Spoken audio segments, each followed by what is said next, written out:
ನಮಸ್ಕಾರ ವೀಕ್ಷಕರೇ. ವಿಜಯಪುರ ಟು ಅಯೋಧ್ಯೆ ಪಾದಯಾತ್ರೆ ನಿಮಿತ್ತವಾಗಿ ಕೇದಾರ್ಲಿಂಗ್ ಕುಂಬಾರ್ ಹಾಗೂ ಸಂಗಡಿಗರು ಅವರ ಪಾದಯಾತ್ರೆಯು ಇಲ್ಲಿವರೆಗೆ ಸುಮಾರು ಕಿಲೋಮೀಟರ್ಗಳು ಕ್ರಮಿಸಿದ್ದಾರೆ. ಅಷ್ಟಿಷ್ಟು ಅಲ್ಲ, ಅದು ಎಷ್ಟಪ್ಪ ಅಂತಂದ್ರೆ ಅದು ನೀವು ಈ ಪೂರ್ತಿ ವಿಡಿಯೋನ ನೋಡಿದ್ರೆ ಅವರ ಪಾದಯಾತ್ರೆ ಎಷ್ಟು ಕ್ರಮಿಸಿದ್ದಾರೆ ಅಂತ ನಿಮ್ಗೆ ಗೊತ್ತಾಗ್ತದೆ.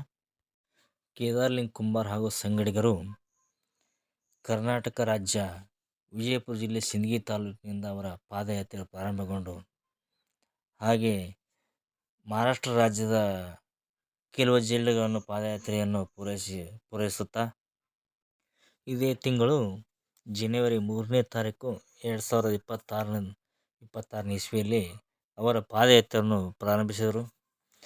ಪಾದಯಾತ್ರೆ ಪ್ರಾರಂಭಿಸುವಾಗ ಅವರು ಇಷ್ಟೊಂದು ದೂರದ ಪಾದಯಾತ್ರೆಯು ನಡೆಯಲು ಸಾಧ್ಯವಾಗುತ್ತದೆ ಅಂತಕ್ಕಂಥ ಎಲ್ಲರಲ್ಲಿರ್ತಕ್ಕಂಥ ಒಂದೇ ಪ್ರಶ್ನೆ.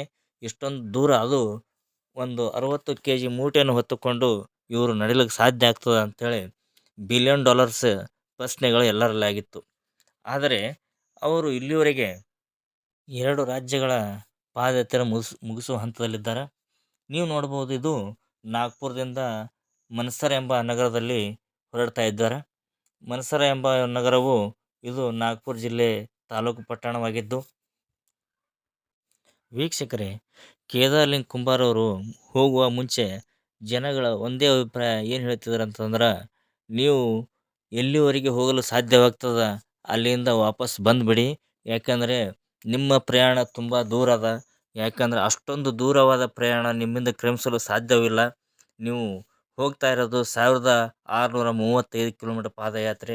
ಇಷ್ಟೊಂದು ದೂರವಾದ ಪಾದಯಾತ್ರೆ ನಿಮಗೆ ಹೋಗಿ ಮುಟ್ಟುವುದು ಸಾಧ್ಯವಾದ ಮಾತು. ಯಾಕಂದರೆ ಇಲ್ಲಿವರೆಗೂ ಅಷ್ಟೊಂದು ದೂರ ಯಾರೂ ಹೋಗಿಲ್ಲ.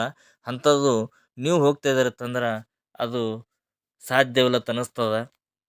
ಇದು ಜನರ ಅಭಿಪ್ರಾಯವಾಗಿತ್ತು. ಆದರೆ ಇವತ್ತು ಅವರು ಹೋಗ್ತಾ ಇರ್ತಕ್ಕಂಥ ರಸ್ತೆಗಳು ನೋಡಬಹುದು ನೀವು. ಹವೇಗಳ ಮುಖಾಂತರ, ಒಂದು ಬ್ರಿಡ್ಜ್ಗಳ ಮುಖಾಂತರ, ಸೇತುವೆ ಮುಖಾಂತರ ಹೊರಡ್ತಾ ಇದ್ದಾರೆ. ಈ ಪ್ರಯಾಣವು ಬಿಸಿಲಲ್ಲಿರ್ಬೋದು, ಏಕೆ ಮಧ್ಯಾಹ್ನದಲ್ಲಿನೂ ಹೋಗ್ಬೋದು. ಇಂಥ ಸಮಯದಲ್ಲಿ ಒಂದು ಬಿಸಿಲು ಹಾಗೂ ಚಳಿ, ಬೆಳಗಿನ ಜಾವ 4 ಗಂಟೆ ಹೊರಡೋದು, ಇದೆಲ್ಲ ಒಂದು ಕಠಿಣವಾದ ಒಂದು ಪಾದಯಾತ್ರೆ. ಕೇವಲ ಒಂದು 100, 200, 300 ಕಿಲೋಮೀಟರ್ ಹೋಗೋದಂದ್ರೆ ಅದು ಸಾಮಾನ್ಯವಾದದ್ದು. ಆದರೆ ಇವರು ಅತಿ ಕಠಿಣ ಒಂದು ಪಾದಯಾತ್ರೆ ನಡೆಸಿದ್ದಾರೆ.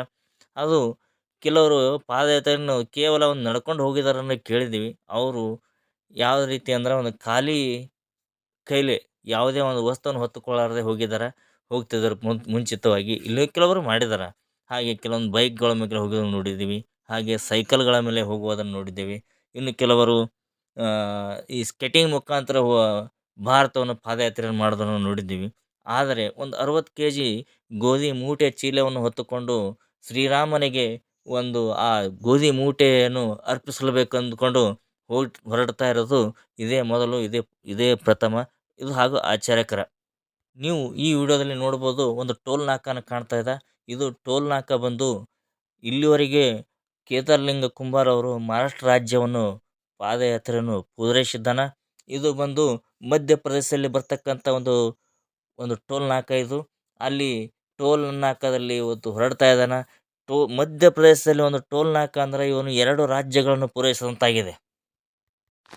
ವೀಕ್ಷಕರೇ, ಮಧ್ಯ ಪ್ರದೇಶದಲ್ಲಿ ಹೊರಡ್ತಕ್ಕಂಥ ಒಂದು ಪಾದಯಾತ್ರೆ ಇದು. ಮಧ್ಯಪ್ರದೇಶದಲ್ಲಿಯೂ ಕೂಡ ಇಲ್ಲಿವರೆಗೆ ಹೋಗಿರ್ತಕ್ಕಂಥ ಪ್ರಯಾಣವು ಅವ್ರದ್ದು ಯಾವ ಥರ ಇತ್ತಂದ್ರೆ, ದಾರಿ ಉದ್ದಕ್ಕೂ ಒಂದು ಆತ್ಮೀಯತೆ, ಒಂದು ಒಳ್ಳೆಯ ಒಂದು ಶುಭಾಶಯಗಳ ಇದನ್ನು ನೋಡ್ಬೋದು. ನೀವು ಅಲ್ಲಿ ನೋಡ್ತಕ್ಕಂಥದ್ದು ಮಧ್ಯಪ್ರದೇಶದ ಒಂದು ಟೋಲ್ ನಾಕದಲ್ಲಿ ಅಲ್ಲಿರ್ತಕ್ಕಂಥ ಸಿಬ್ಬಂದಿ ಕೂಡ ಇವರಿಗಾಗಿ ಸ್ವಾಗತ ಮಾಡಿ ಅವರಿಗಾಗಿ ಒಂದು ಬೀಳ್ಕೊಡೆಯನ್ನು ಕೊಟ್ಟರು. ಅವರು ನೀವು ಎಲ್ಲಿ ಹೊರಟಿದ್ರಿ ಅಂತ ಕೇಳಿ ಅವರಿಗೆ ಇವರ ಕುಶಲಪುರೆಯನ್ನು ವಿಚಾರಿಸಿ ಅವರಿಂದ ತಂದು ಒಂದು ನೀರನ್ನು ಕೊಟ್ಟು, ಇವ್ರಿಗೆ ನೀರನ್ನು ಕುಡಿಸಿ, ಆಮೇಲೆ ಅದ್ರ ಜೊತೆಗೆ ಒಂದು ಸ್ವೀಟನ್ನು ಕೊಟ್ಟರು. ಅವ್ರು ತಂದಿರ್ತಕ್ಕಂಥ, ಯಾಕಂದರೆ ಟೋಲ್ ನಾಕಾಗಳಲ್ಲಿ ಈ ಎಲ್ಲ ರೀತಿಯ ಅಂಗಡಿಗಳನ್ನು ಸಿಗಲ್ಲ. ಸಿಕ್ಕಿರ್ತಕ್ಕಂಥ ಅಂಗಡಿಯಲ್ಲಿ ಇವರಿಗಾಗಿ ಸ್ವೀಟನ್ನು ತೆಗೆದುಕೊಂಡು ಇವರಿಗಾಗಿ ಒಂದು ಅಯೋಧ್ಯೆ ಶ್ರೀರಾಮನ ಪಾದಯಾತ್ರೆಗೆ ಹೊಂಟಿದ್ರಿ, ನಿಮ್ಮ ಪಾದಯಾತ್ರೆಯು ಸುಖಕರವಾಗಲಿ ಒಂದು ಅವರಿಗೆ ಒಂದು ಹಾರೈಸಿದರು. ಹಾಗೆ ಇವರ ಯೋಗಕ್ಷೇಮವನ್ನು ವಿಚಾರಿಸಿದರು. ನೀವು ಎಲ್ಲಿ ಹೇಗೆ ಎಷ್ಟು ದಿನ ಪ್ರಯಾಣಿಸಿದಿರಿ ಮುಂದೆ ಎಲ್ಲಿವರೆಗೆ ಹೋಗ್ತೀರಿ ಅಂತೇಳಿ ನೀವು ಈ ಸಿಬ್ಬಂದಿಯನ್ನು ಇವರ ಜೊತೆಗೆ ಬಂದು ಒಂದು ಫೋಟೋವನ್ನು ತೆಗೆದುಕೊಂಡಿರೋದು ನೀವು ನೋಡಬಹುದು. ಆತ್ಮೀಯರೇ, ಆತ್ಮೀಯ ಬಂಧುಗಳೇ, ಒಂದು ಮನುಷ್ಯನಲ್ಲಿ ಒಂದು ಗುರಿ ಇದ್ರೆ ಯಾವತ್ತೂ ಅವನು ಅಸಾಧ್ಯವಾದಂಥದ್ದು ಅಲ್ವೇ ಅಲ್ಲ. ಯಾಕಂದ್ರೆ ನೀವು ಈ ಒಂದು ಕಠಿಣವಾದ ಒಂದು ಪರಿಶ್ರಮ ಅಂದ್ರೆ ಇದು ಕೇದಾರಲಿಂಗರ ಕುಂಬಾರವರ ಒಂದು ಪರಿಶ್ರಮ. ಅದನ್ನು ಒಂದು ತಾಜಾ ಉದಾಹರಣೆ ಅನ್ಬೋದು. ನೀವು ನೋಡ್ತಕ್ಕಂಥ ಒಂದು ಹವೇಲಿ ಪಕ್ಕದಲ್ಲಿರ್ತಕ್ಕಂಥ ಒಂದು ದೇವಸ್ಥಾನ, ಆ ದೇವಸ್ಥಾನದಲ್ಲಿ ಒಂದು ದುರ್ಗಾಮಾತೆ ಒಂದು ಮೂರ್ತಿ ಏನಿದೆ, ಅದ್ರ ಜೊತೆಗೆ ಅಲ್ಲಿರ್ತಕ್ಕಂಥ ಒಂದು ದುರ್ಗಾಮಾತೆ ಒಂದು ಒಳಗಡೆ ಇರ್ತಕ್ಕಂಥ ಒಂದು ವಿಠ್ಠಲ ರುಕ್ಮಿಣಿ ಅವರ ದೇವಸ್ಥಾನದ ಅನಿಸ್ತಾ ಇದೆ ಇದು. ಈ ದೇವಸ್ಥಾನದಲ್ಲಿ ಎಲ್ಲರೂ ವಿಶ್ರಾಂತಿಯನ್ನು ಪಡೆದಿದ್ದಾರೆ ಮಧ್ಯಾಹ್ನ ಸಮಯದಲ್ಲಿ. ಅಲ್ಲದೆ ಅಲ್ಲಿರ್ತಕ್ಕಂಥ ಹೈವೇದಲ್ಲಿರ್ತಕ್ಕಂಥ ಈ ಆಫೀಸರ್ ಬೀಳ್ಕೊಟ್ರು. ಹಾಗೆ ಒಳಗಡೆ ಇರ್ತಕ್ಕಂಥದ್ದು ಶ್ರೀ ಹನುಮಾನ ಮಂದಿರ.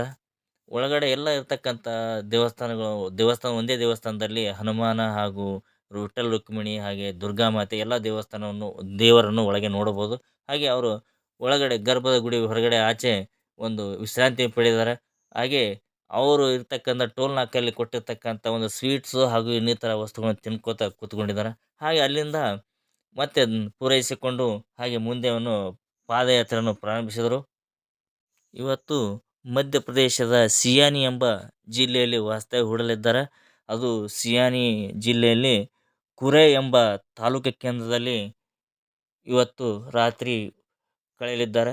ಆತ್ಮೀಯರೇ, ಅಲ್ಲಿ ಇರ್ತಕ್ಕಂಥ ಒಬ್ಬರು ಕುರೇನಿ ಎಂಬ ಪಟ್ಟಣದಲ್ಲಿ ಆತ್ಮೀಯರು ಇವರನ್ನು ಬರಮಾಡಿಕೊಂಡು ತಮ್ಮದೇ ಆದಂಥ ಒಂದು ಮನೆಯಲ್ಲಿ ಒಂದು ರೂಮ್‌ನಲ್ಲಿ ಇವರಿಗೆ ಉಳಿದುಕೊಳ್ಳಲು ವ್ಯವಸ್ಥೆ ಮಾಡಿ, ಹಾಗೆ ರಾತ್ರಿ ಹೊತ್ತು ಊಟದ ವ್ಯವಸ್ಥೆ ಕೂಡ ಎಲ್ಲ ರೀತಿಯಿಂದ ಒಂದು ಮಾಡಿದರು.